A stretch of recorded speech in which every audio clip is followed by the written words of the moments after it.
It's Friday night and I'm binge-watching horror movies with my best friend.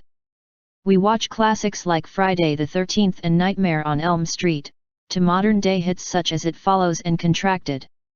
We reach a point where we eventually start talking more so than watch the movie, and the topic of ghosts comes up. Janelle tells me of the time she visited an old relative's house, and how she felt all these weird vibes throughout her stay. My mom and dad slept in a room upstairs and I stayed in a room downstairs. It would get really stuffy in the room, so I'd go out into the living room and watch TV quietly while everyone was asleep, and for some reason, I would feel really dreadful and paranoid. I've never felt that feeling ever. Listening to her story, I was getting nerved out myself. We start watching videos on YouTube and we're feeling alright again, but eventually we start to get restless. We talk about going out. Perhaps for a ride around the city or a walk around the neighborhood. We decided to go out to the park. We get our flashlights and set out for the park. Never mind that it's 1 in the morning, we just scoff it off as an adventure. It was a quick 1-minute walk as it was Indiana the next block over. We take a few pictures and play around in the slides and monkey bars. We find a comfy spot and just sit and talk.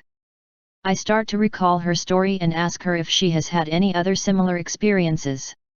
I haven't had any other that I would say are paranormal type experiences, but I tend to get déjà vu when she stops mid-sentence. My attention also gets diverted. There is a person sitting on a bench on the other side of the park. It's dark, nearly impossible to see, but there is a dark figure sitting there. Not facing us. So we're not sure if he even knows if we're here in the park with him. Janelle leans closer to me and whispers. Did he just get here or was he here this whole time? I don't know. I just noticed him when you stopped and stared at him. The figure stands up and doesn't move for about 5 minutes. Then slowly walks away, disappearing. That was weird. I say. That's not the weirdest thing to happen to me. There was this one time when we hear footsteps crunching ahead of us. We shine our light in its direction. Nothing. We decide to leave but have to take another route home as the stranger is in the way of where we need to go. Immediately, crunching footsteps are heard behind us, so we run. We don't go home right away as we don't want the stranger knowing where we live, so we take a detour to hopefully lose him somewhere. We cross an intersection and duck behind a tree to look back. The figure is still trailing us, on the other side of the intersection, and seems to be staggering. Janelle and I stealthily move away from the tree and hurry to the next neighborhood. We seem to have lost the stranger, so our plan now is to walk through this neighborhood and circle back over to ours. It takes us about 20 minutes to make it back over to our sector.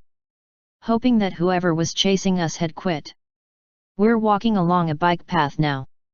The glow from the streetlights are drowsy and ominous. Almost fever-inducing. Janelle faces me and I face her. A worried look glazes her face. What's wrong? I ask. We both turn around in unison and see nothing behind us. We turn forward and nothing. I guess paranoia. We make it back to the house and calm our nerves, eventually settling down. What bothers me for the rest of the night and for the time to come is the possibility that the stranger may live in this neighborhood. Or may have seen what house I entered. The thought of it haunts me.